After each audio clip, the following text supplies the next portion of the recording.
aba begesibwe okubazira okanika okolesa computer okubija nebyasarun.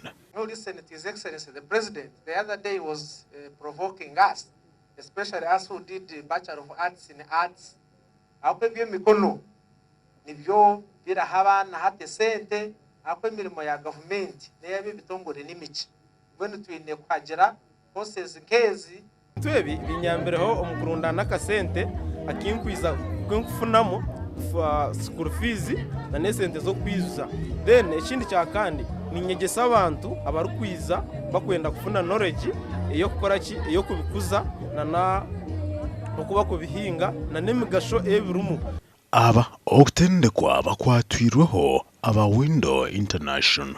Ekirunje kinjire kureba most of our success stories ziri job creation, not job seeking.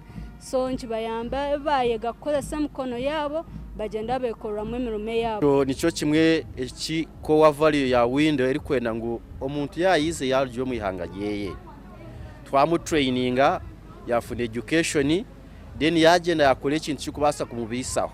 Have made a real difference in the lives of countless young people nationwide.